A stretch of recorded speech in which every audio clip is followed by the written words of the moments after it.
Primera de Corintios. Quiero contarles un poquito acerca de la paciente por la que hemos estado orando. La hermana se llama María Teresa Tejada y la sacaron del hospital y se la llevaron a una casa porque el hospital dice que no puede hacer más por ella y estamos esperando la voluntad del Señor, pero estamos orando por un milagro siempre. Y aunque ellos dijeron que 3 días tenía de vida, está viva todavía. Está viva todavía. Nuestras oraciones siguen. Me parece a mí que a veces ante la mención de la muerte nos rendimos y decimos, pues hasta ahí podemos llegar, ¿no? Cuando ya estamos en la cercanía de la muerte. Y no es así. Nuestro Dios es Dios sobre la muerte. Y Él, mientras tengamos una persona a este lado de la vida, podemos orar por ella o por él. Primera de Corintios 1, 10. Primera de Corintios 1, 10. Os ruego, pues, hermanos, por el nombre de nuestro Señor Jesucristo, que habléis todos una misma cosa y que no haya entre vosotros divisiones, sino que estéis perfectamente unidos en una misma mente y en un mismo parecer. Porque he sido informado acerca de vosotros, hermanos míos, por los de Cloé, que hay entre vosotros contiendas. Quiero decir que cada uno de vosotros dice, yo soy de Pablo, y yo de Apolos, y yo de Cefas, y yo de Cristo. ¿Acaso está dividido Cristo? ¿Fue crucificado Pablo por vosotros? ¿O fuisteis bautizados en el nombre de Pablo? Doy gracias a Dios de que a ninguno de vosotros he bautizado, sino a Crispo y a Gayo, para que ninguno diga que fuisteis bautizados en mi nombre. También bauticé a la familia de Estéfanas. De los demás, no sé si he bautizado a algún otro, pues no me envió Cristo a bautizar, sino a predicar el Evangelio, no con sabiduría de palabras, para que no se haga vana la cruz de Cristo. Padre, gracias por esta palabra, rogando, Señor, que nos hable a través de su palabra, que dirija nuestros pensamientos, que usted esconda al predicador, Señor, y solo escuchemos palabra de Dios, en el nombre de Jesús. Amén. Amén. Pueden sentarse, amados.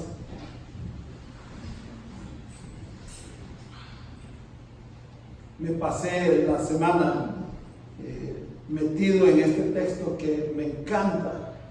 Y yo le digo a mi esposa que hay veces estoy tratando de decidir cuál va a ser el sermón. Y a veces me cuesta. Y me ha tomado hasta el día jueves para decir, estoy enamorado de este sermón. Y si en eso, simplemente no me sale nada. Entonces tengo que orar y pedirle al Señor que Él me ayude a mí para entender, para recibir lo que el Señor quiere que predique para su pueblo ese domingo. Aquí está el tema que traigo para ustedes. Se llama factores que nos dividen. Factores que nos dividen. Ya casi lo tenemos, ¿verdad? Uno más. Factores que nos dividen. Las cosas que dividen a la gente son tanto factores visibles como invisibles. Hay cosas que se pueden ver, hay cosas que no se pueden ver. Por ejemplo, cuando el pueblo de Israel pasó del desierto y llegó a la orilla del río Jordán, cuando lo cruzaron, solo lo cruzaron la mayoría del pueblo. Moisés le había dado tierra y herencia a este lado del Jordán a 2 tribus y media. Y cuando los demás entraron a la tierra prometida, o sea que cuando cruzaron el río Jordán, quedaron la mayoría de las tribus a un lado y unas pocas tribus a este lado. ¿Y pueden creer ustedes que el río Jordán se convirtió en una división? Así está la cosa. Se convirtió en una división. A veces tales elementos están en el futuro. Hay cosas que nos van a dividir en el futuro, pero no tiene que ser así. Nosotros tenemos que vigilar las cosas que están causando división, ya sea en la familia, en las amistades, etcétera, etcétera, etcétera, y nosotros no permitir que nos dividan. Déjenme darles 3 ejemplos de cosas que a veces nos dividen. Las campañas políticas en cualquier país donde un partido político está contra el otro. ¿Hay división? Sí, hay división. En mi país, los de un partido a veces compraban este montón de materiales que iban a hacer una calle. Y de repente perdían las elecciones y ganaba el otro partido. Y ahora todos esos materiales se quedan ahí. Porque el otro partido dice, nosotros no hicimos eso, eso lo hicieron ellos. División. División. Segundo, el abogado defensor y el fiscal que persisten en acusar. Hay una división entre el fiscal y el abogado defensor. Y número 3, 2 hombres luchando por conquistar la misma mujer. Y ninguno de los dos cede. Hay división. Hay división. Este es un tema profundo que nos sumerge a nosotros en luchas de toda clase todo el tiempo. Y es que esto incluye la familia. Eso es ahí donde duele, cuando hay división en la familia. ¿Cómo podemos, es la pregunta, cómo podemos involucrarnos en el divisionismo de nuestro tiempo? ¿Cómo hacemos para mantenernos al margen del divisionismo de nuestro tiempo? Para no estar involucrados. Miren, es casi imposible. Es casi una misión imposible. He visto yo que en materia de comunicación, 2 personas conversando uno frente al otro y empieza una discusión 3 días más tarde. Es que tú me dijiste. No, yo no te dije eso. Yo te escuché. No, yo no te dije eso. Yo te dije otra cosa. División. División. División. Hoy más que nunca vivimos en circunstancias divisionistas, porque lo vivimos con seres cercanos. No es un problema para nosotros decir que en la Casa Blanca hay división. Sí es un problema cuando 2 de nuestros hijos están peleándose, o nuestros hijos tienen una querella con nosotros. Me dicen mis hijas, papi, dile a mi hermana que yo soy tu favorita. Yo no voy a decir eso. Sería una locura decir eso. La historia de Corinto, y créanme que para poder entender este pasaje se necesita el trasfondo histórico. La historia de Corinto nos puede explicar mucho de lo que es el pasaje que estamos mirando hoy. Corinto era la capital de Acaya, y Acaya con Y. Fue fundada por Julio César en el año 46 antes de Cristo. Tenía una ubicación envidiable. Sus bellezas naturales, y por ser emporio de la ciencia y el arte, hay ciudades que simplemente parece que lo tienen todo, ¿verdad? Como también del libertinaje. No solo tenía el arte, pero también había un libertinaje en esta ciudad. había atraído por todas esas cosas hacia sí una población heterogénea, o sea, mixta, ¿no? De judíos, griegos, romanos, asiáticos, fenicios. Da la impresión de estar en Chicago. La ciudad de Chicago tiene gente de todas partes del mundo.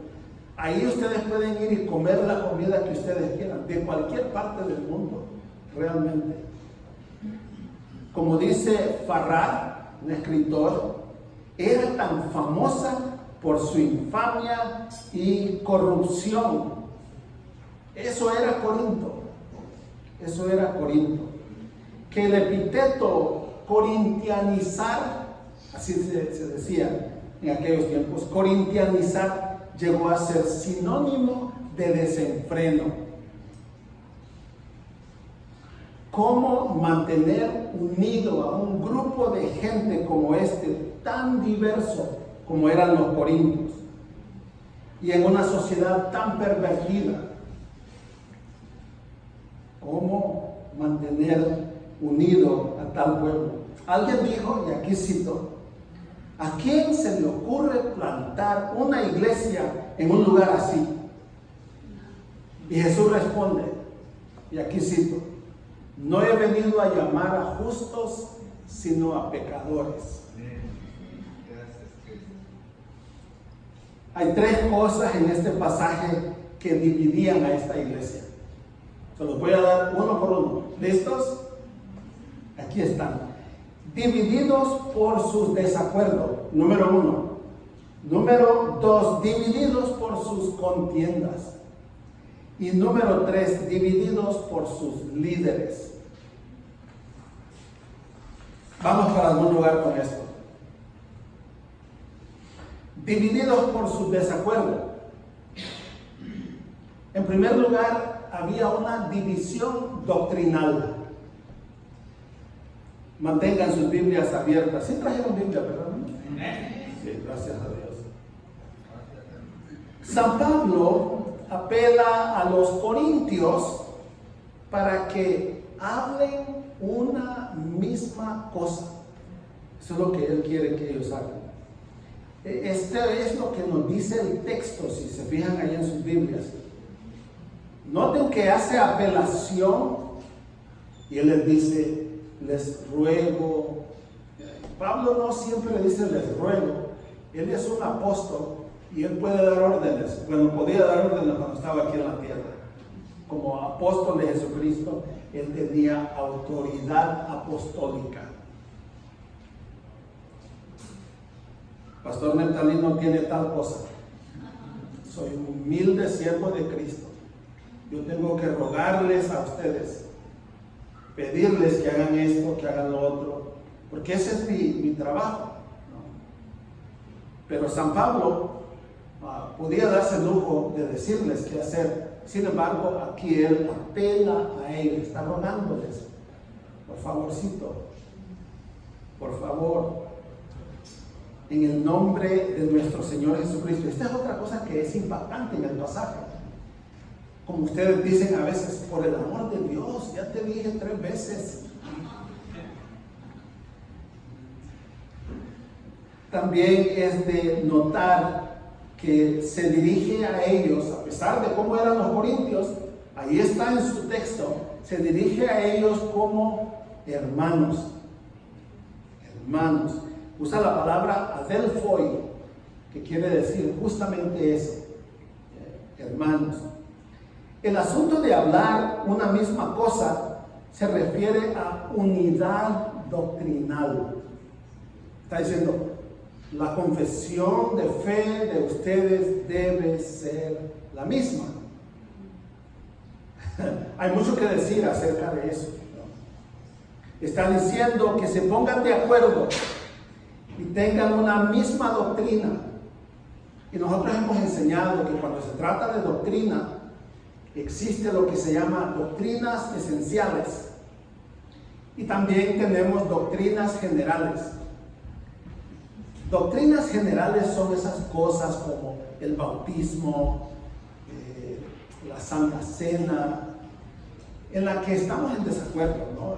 Diferentes denominaciones celebran la cena de diferentes maneras. Y lo mismo con el bautismo. Hemos dicho en la iglesia bautista, no, si no lo metemos debajo del agua, no está bautizado. Y que el pastor lo metió debajo del agua, pero sacó una mano. Hay que meterlo otra vez. Es extremo, ¿no? Es extremo. De hecho, hay pacientes, hay hermanos que están enfermos y no los podemos meter en el agua. Y entonces, ¿qué hacemos? Lo bautizamos por aspersión. Algo que de otra manera repudiamos. Pero hay que entender, ¿no?, que las tres formas de bautismo se pueden usar y se usan en ocasiones debido a la necesidad. Evidentemente había en Corinto diferentes grupos expresando diferentes credos. San Pablo dice, eso es incorrecto. Cuando se trata de doctrinas esenciales tenemos que estar de acuerdo. En las doctrinas esenciales se diferencia quién es quién. Pero en las doctrinas generales podemos estar en desacuerdo. Amén. Hasta el día de hoy, el asunto de la doctrina sigue siendo una amenaza para la iglesia. La Biblia no solo debe de leerse, hay que interpretarse. Y cuando se interpreta la Biblia, aquí es donde viene el problema. ¿Cómo interpretamos? Y esa interpretación puede dividir la iglesia. Había un grupo de jóvenes en esta iglesia que pastoreé y ellos estaban convencidos de que la salvación venía por cumplir la ley, por guardar la ley. ¿De dónde sacaron eso ustedes? Pues así interpretamos nosotros. Y entonces me citaron un domingo para que yo me sentara ahí con ellos y que ellos me dijeran cómo creen ellos. ¿Ok? Díganme cómo creen. No, pastor, queremos que usted nos diga cómo cree usted. Oh, ok. Esto es como yo creo. Y ellos dicen, pues esto es como nosotros creemos. Nosotros creemos que tenemos que guardar la ley, tenemos que no comer ciertas cosas. Y ese fue el último día que me escucharon. Se fueron de la iglesia y formaron su propio grupo. Yo me quedé pensando, ¿no? Pero ¿para dónde van ellos? Porque para el cielo no van. La salvación es por gracia, por fe en nuestro Señor Jesucristo. Eso no se puede cambiar. Nuestras iglesias evangélicas ortodoxas sostienen la misma doctrina. Entonces, querer entrar en el cielo por otro caminito, ¿a dónde nos va a llevar? Eso es lo que yo pensé. Segundo, estar unidos en una misma mente y parecer. La división es una moneda de dos caras. Aquí voy. División y unidad. La misma moneda, ¿verdad? Pero por un lado es división y por el otro lado es unidad. El llamado a estar perfectamente unidos, así dice el texto suyo, ¿no? La versión Reina Valera 60 dice, unidos, perfectamente unidos. En el griego es una sola palabra. Es una sola palabra. Y se ha traducido enyesar huesos rotos. Enyesar huesos rotos y separados para que estén otra vez juntos. Es lo que hace el doctor, ¿verdad? Cuando vamos ahí con un dedo quebrado, lo pone en yeso para que se sane. El término también se usa para remendar redes, las redes de los pescadores, reparar utensilios, remendar ropa y músculos dislocados. Yo me acuerdo cuando nuestra ropa estaba rota, mi abuela los costuraba con hilo y aguja. Pues el primer día que yo miré entrar a mis hijas con los pantalones rotos, yo saco mi aguja y hilo y le voy a costurar esos pantalones. No, papi, dice, lo vas a arruinar. Acababan de pagar un dineral. Le digo, ¿ustedes compran pantalones rotos? En mis tiempos eso no se daba, no se vendía eso en las tiendas, y ahora sí, exclusivo. La palabra divisiones es la palabra griega cisma. Cisma se refiere a dividir en pedazos, opiniones divididas, dividir aguas o dividir montañas. En Marcos 1:10, en el bautismo de Jesús, los cielos se abrieron, a eso se refiere. En Iconio, a la predicación del apóstol Pablo, la opinión de la gente en la comunidad se dividió en dos. Y dice, unos estaban con los apóstoles y otros estaban con los judíos. Ya teníamos una división completa en este caso. La lucha por mantener unida a la iglesia es constante, porque tenemos un enemigo que busca dividir. Dijeron una vez que Satanás, cuando fue a la escuela, no aprendió a sumar, solo aprendió a dividir. Eso es lo que hace. Todos debemos ser celosos por evitar la división en nuestra casa, en nuestra iglesia, en nuestra comunidad donde nosotros vivimos. Es importante que todos nos pongamos de acuerdo. Por aquí no se va a meter el enemigo. En lo que a mí se refiere, yo no lo dejo entrar. Y otros dicen, en mi guardia, mientras yo esté aquí, yo no voy a prestarme para eso.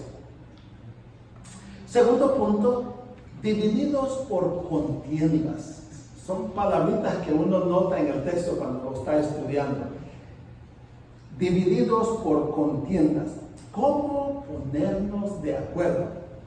¿Cómo ponernos de acuerdo? El verso 11 dice que los corintios tenían contiendas, o aquí está la otra palabra, discordias. Discordias viene de la idea de tocar una guitarra y que suene mal. Discordia. Un piano que esté totalmente desafinado.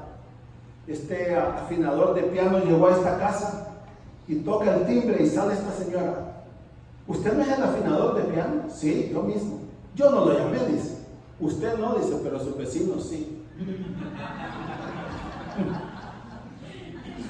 Serios desacuerdos, incapacidad para razonar tranquilamente en favor de la armonía. Cuesta, ¿no? Pero cuando una iglesia es armónica, todo el mundo se lleva bien y todo el mundo quiere ir a esa iglesia, ¿no? Sus desacuerdos no eran silenciosos. Es decir, cuando en una iglesia hay pleito, eso llega lejos. Llega lejos. A veces acaba de ocurrir algo aquí y se sabe internacionalmente. Ahora que tenemos, ¿cómo se llaman las cosas que tienen ustedes? Ya. Se escucharon los pleitos de ellos, sus contiendas, hasta donde estaba el apóstol Pablo. Y eso que no había teléfonos en ese tiempo. Pero hermanos viajaron allá para informarle a Pablo, tienes que hacer algo porque hay un pleito feo en esta iglesia. Estar de acuerdo, no contribuir al divisionismo y ser de la misma mente y del mismo sentir, tomen nota de esto, no requiere que todos pensemos exactamente igual o del mismo modo. Hay una distinción entre tener puntos de vista opuestos y ser divisionista. Es que hay personas que sí les gusta ser divisionistas.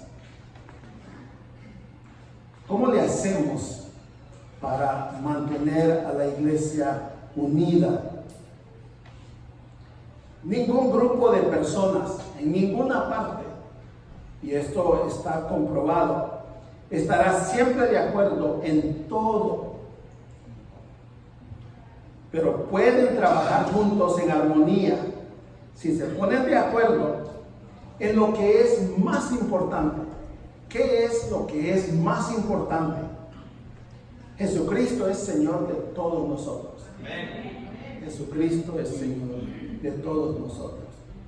En la iglesia, por tanto, hablemos y comportémonos de tal manera que se reduzcan las contiendas, los desacuerdos, las discordias, las peleas, etc. Y que aumente la armonía. Es bonito venir a uno a su casa y que lo reciban con una sonrisa. ¿Cómo estás? ¿Cómo te fue? Pero este hombre decía, no quiero ir a mi casa, dice. En cuanto mi mujer me mira, dice, vengo 2 cuadras de la casa, en cuanto me mira empieza la pelea. Entonces dice, prefiero no ir a mi casa. La diferencia o las diferencias insignificantes no deben dividirnos. A veces tenemos el deseo de hacer una cosa, la otra persona quiere hacer otra. Y cada quien defiende su idea. La mía es la mejor. Pues probemos la primera. Y si esa no nos gusta, entonces probemos la otra. No es necesario que nos peleemos. No es necesario. Vi a 2 hombres que estaban peleándose hace muchos años. Machete en mano cada uno. Eran hermanos. Y el uno de ellos le dio a la espalda al otro, pero le dio por el lado plano, no le dio con el filo. Y después los vecinos dijeron que estaban peleándose por un par de chancletas. Yo dije, ¿por un par de chancletas? Yeah. Nuestra era está marcada por la intolerancia. Esa es la razón por la que a veces nos cuesta hacer evangelismo. Hay un hermano que viene a ayudarnos en el food pantry y él se fue porque están un grupo de ellos yendo aquí al high school para evangelizar. Pero surge un problema. El high school dice que ellos no pueden evangelizar en la acera. Y ellos dicen, pero sí, la ley dice que las aceras son públicas. El high school dice, no tan rápido. Esa acera nos pertenece a nosotros. Entonces, si el high school decide arrestar a uno de estos hermanos, la iglesia tiene abogados que va a mandar a la corte y se va a armar la de Troya. Porque es tan cierto que la acera es pública como que la acera es privada. Y yo no sé qué va a pasar en la corte. Cosas que dividen a la gente, ¿verdad? Cosas de opiniones. Porque aquí está el problema, hermano. ¿Cómo pensamos? Una persona piensa de una manera y la otra piensa de otra. Y si no son maduros suficientes, se van a pelear por esas ideas. Es bien fácil hacerse de enemigos. Las opiniones de la demás gente nos irritan muchas veces. ¿Por qué no puedes pensar como yo? Estamos listos para ser escuchados, pero no para escuchar. Eso es causa de divisiones. Es causa de divisiones. Déjenme presentarlo de esta otra manera. A través de la historia, hemos visto nosotros cómo dividir es tan fácil. Es tan fácil. Estaban 2 ciegos pidiendo a la puerta de un banco. Entra un hombre malvado, digo yo, y él le dice a los 2 ciegos, aquí está, repártanse. Y él se va y los 2 ciegos comienzan a discutir. Dame mi parte. No, dame mi parte. La verdad es que aquel hombre no les dio nada, simplemente dijo, repártanse. Y ahora ellos están peleándose. No, yo sé que tú tienes la parte mía, dámela. Qué fácil es dividir, ¿verdad? A las personas. Y a veces no nos damos ni cuenta cómo ocurrió.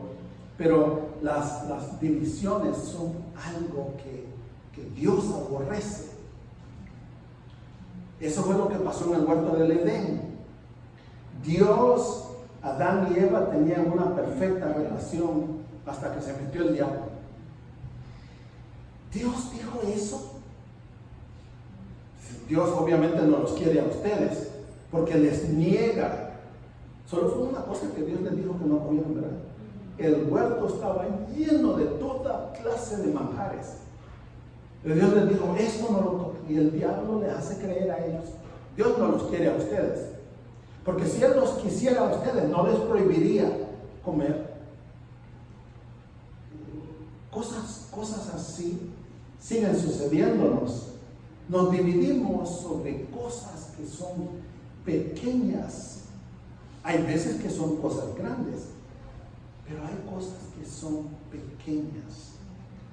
Miren, hay dos hermanos que tienen una herencia y los dos quieren la herencia, pero quieren la parte más grande de la herencia. ¿Creen que va a haber división ahí? Ya están peleándose. Y en la Biblia dice que no llevemos a un hermano a la corte.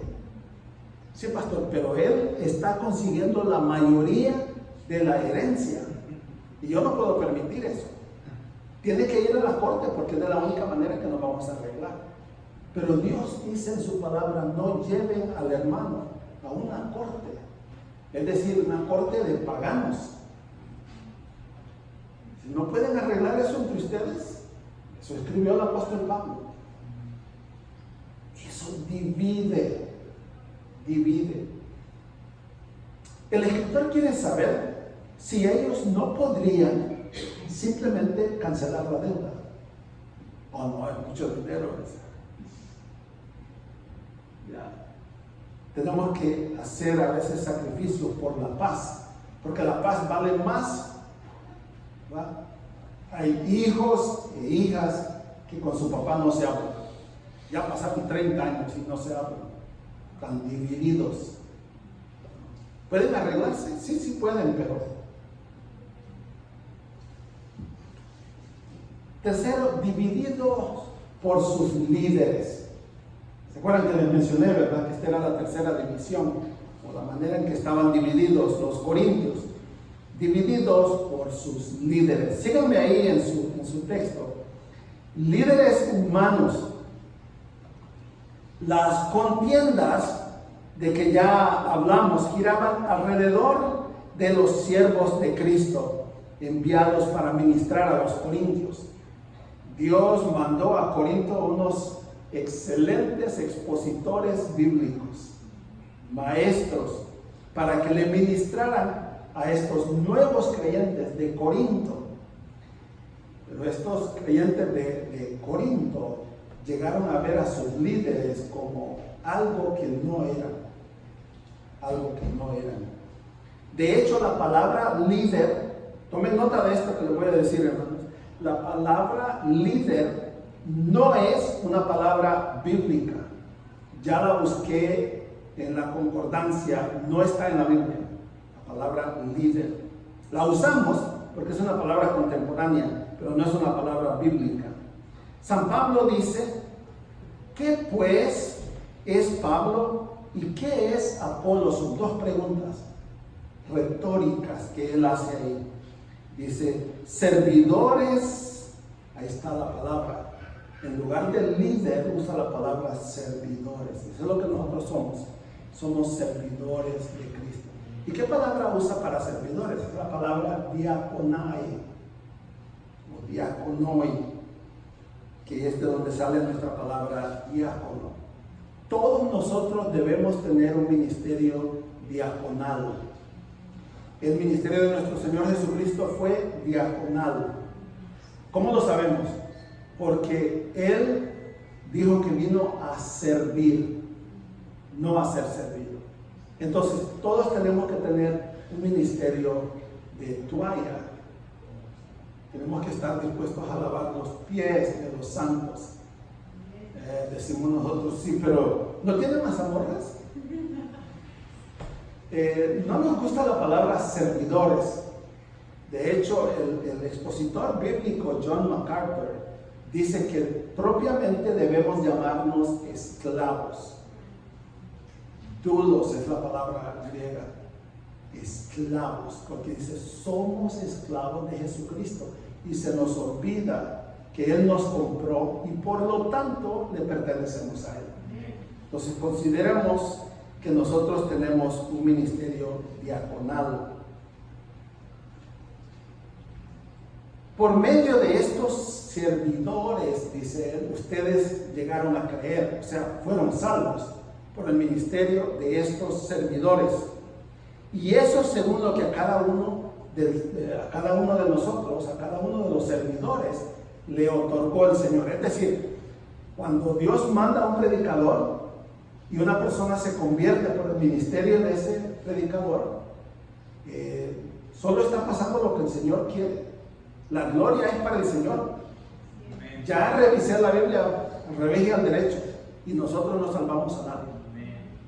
El único que puede salvar es el Espíritu Santo, que agarra esa palabra que nosotros predicamos y la aplica al corazón del pecador. El pecador nace de nuevo. Nosotros no debemos andar en la libreta escribiendo, me gané a tantos para Cristo. Esa libreta no debería de existir. Bótenla, porque no es cierto que nosotros hicimos nada para salvar a una persona. Eso el Espíritu Santo. El Espíritu Santo. Solo las personas que están en el libro de la vida del Cordero se van a salvar. Los demás no se van a salvar. No se van a salvar. En esta iglesia grande y diversa de Corinto, los creyentes favorecían a diferentes predicadores. Todavía no se escribía el Nuevo Testamento. Entonces ellos dependían de que estos predicadores les explicaran el Antiguo Testamento. Unos entonces seguían a Pablo, fundador de su iglesia. Es una palabra grande esa, decir fundador, ¿verdad? Este es el fundador de la iglesia. Otros que escucharon a Pedro en Jerusalén, lo seguían a él.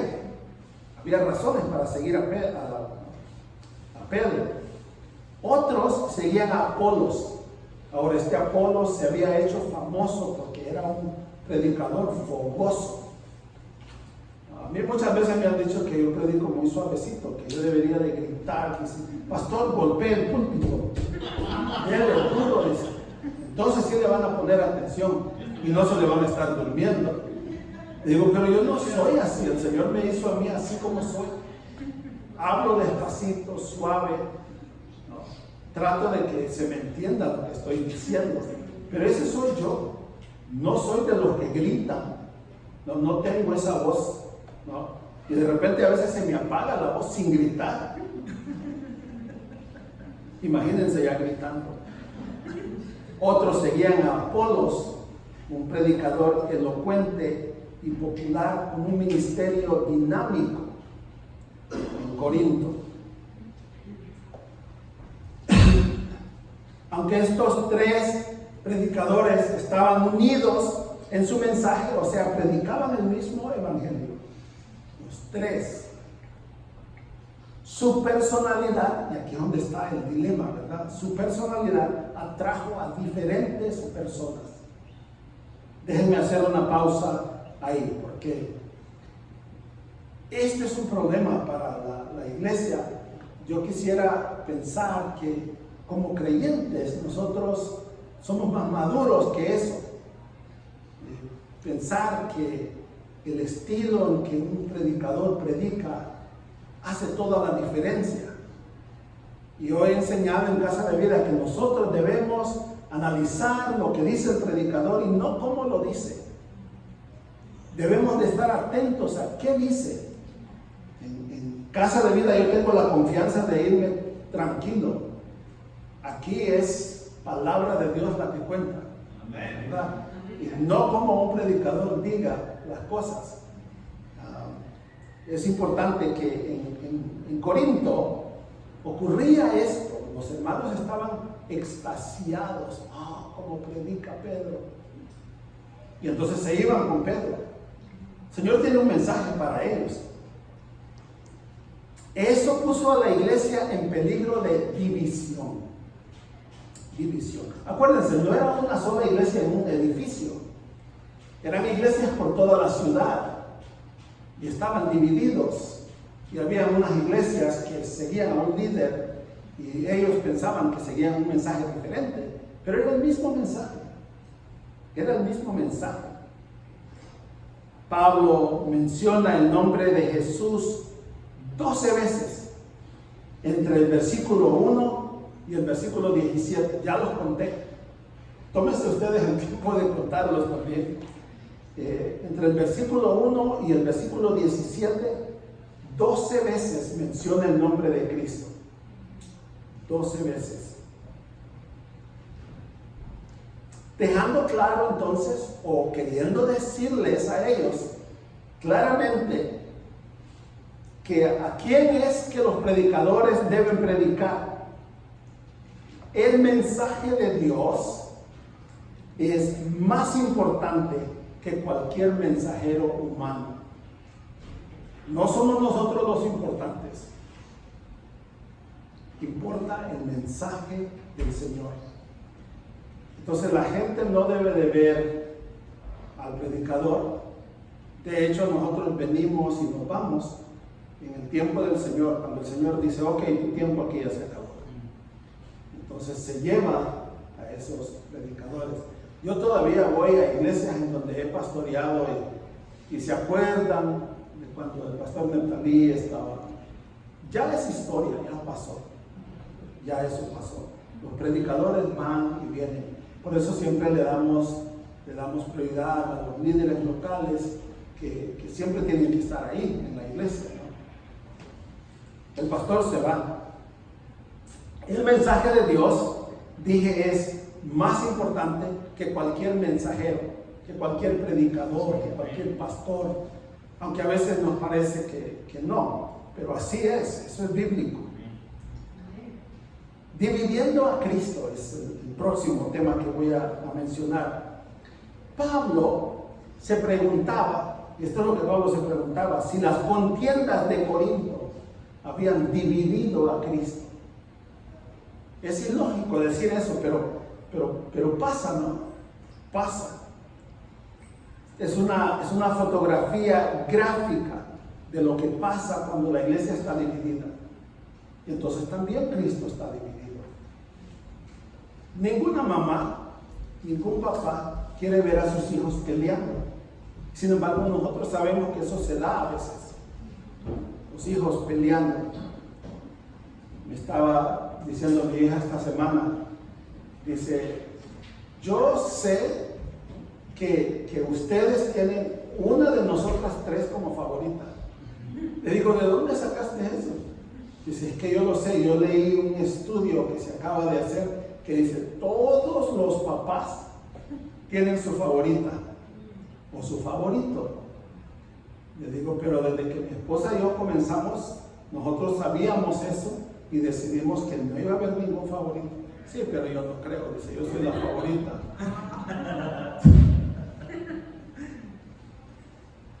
Con todas las iglesias y estilos de adoración que hay en nuestro tiempo, fácilmente podemos caer en el juego de mi predicador es mejor que tu predicador. Y eso pasa, eso pasa. Hay gente que los invitan a una iglesia, escuchan a otro predicador y dicen, oh, yo había estado perdiendo el tiempo aquí. Es más fun aquel predicador. Y se van. Se van. Yo digo, ok. No dejemos entonces que nuestro aprecio por los servidores de Cristo nos lleve al orgullo intelectual. Porque podemos caer en eso, del orgullo intelectual. Yo no puedo imaginar la vida sin algunos de ustedes que he llegado a conocer tan profundamente y que los aprecio tanto. Y yo pienso, vamos a vivir juntos hasta que el Señor venga. Cuando venga el Señor nos vamos juntos para el cielo. Bueno, si no estamos juntos, cuando llegue ya lo busco.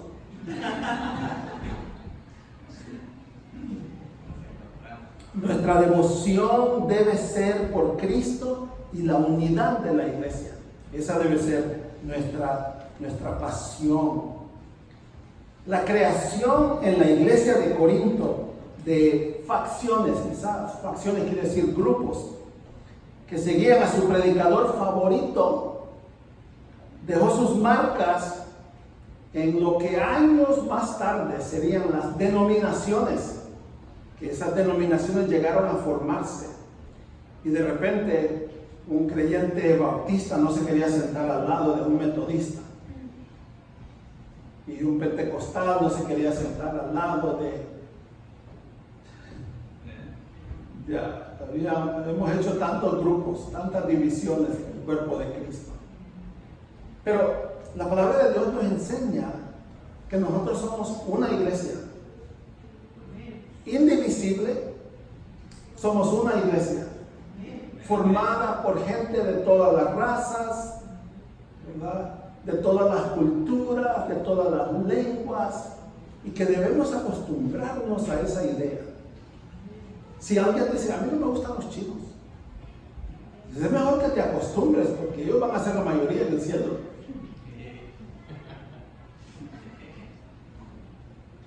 No te gustan los argentinos, van a ver argentinos en el cielo. Van a ver argentinos y se van a mirar así como se ven ahora. ¿Verdad? Vamos a tener un cuerpo nuevo. El cuerpo nuevo se va a parecer igual. Si no, no podríamos reconocernos. Sí, la iglesia de Jesucristo es una, indivisible. No hagamos nada que la divida. Amemos al hermano, a la hermana. Es nuestro deber, porque Papá Dios manda que nos amemos. Dice, si ustedes no aman a su hermano o a su hermana, no me digan que me aman a mí. Si a mí no me han visto, pero a su hermano o su hermana sí lo han visto.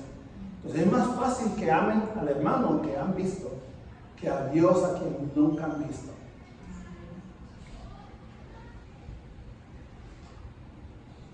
No sé si en Corinto los diferentes grupos, los partidos,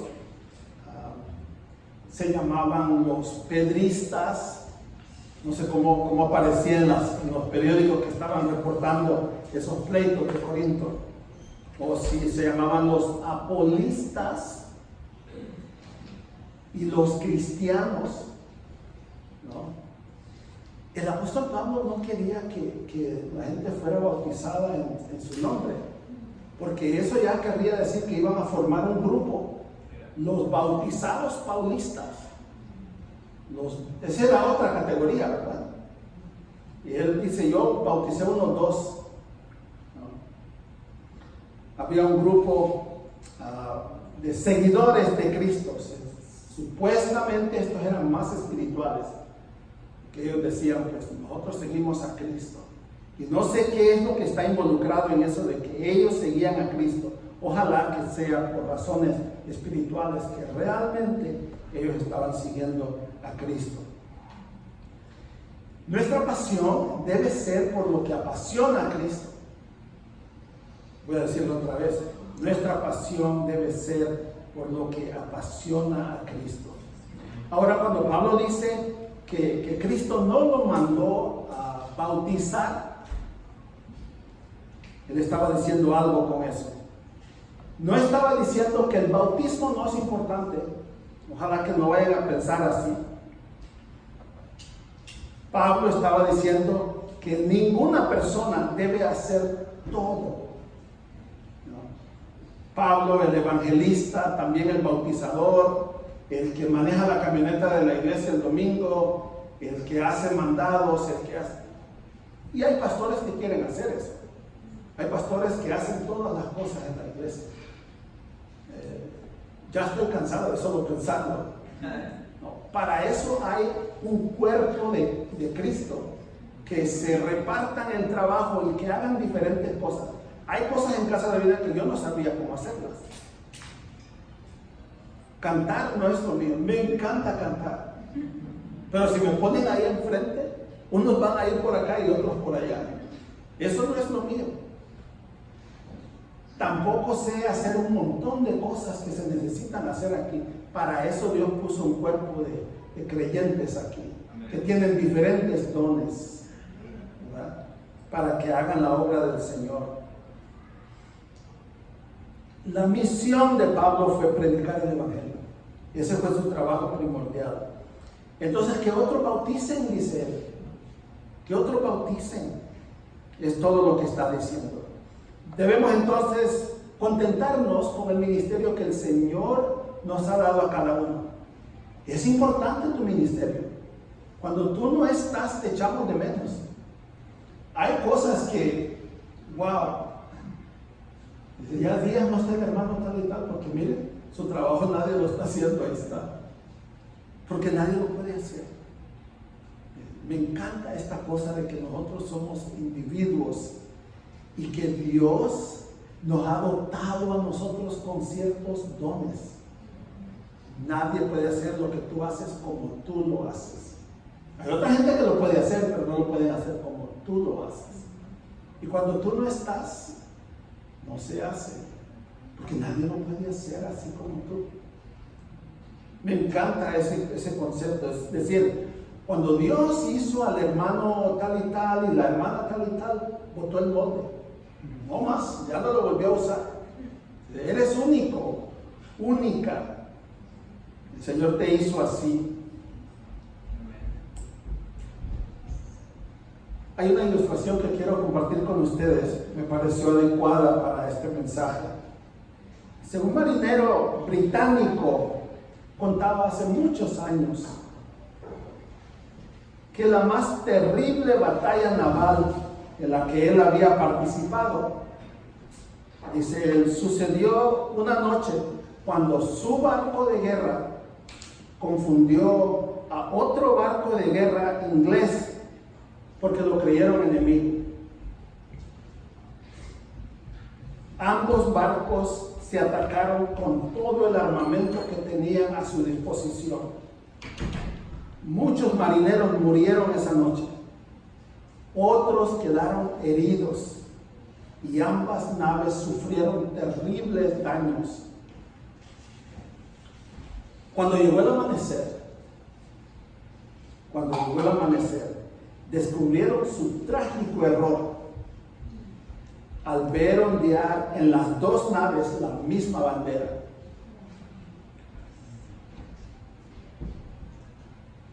Las tripulaciones se saludaron la una a la otra y lloraron amargamente. Y dice en la parte de abajo, algunas veces las iglesias cometemos el mismo error. Nos atacamos como si fuéramos el enemigo y nos destruimos como si fuéramos el enemigo. Pero el enemigo es Satanás. Está allá afuera.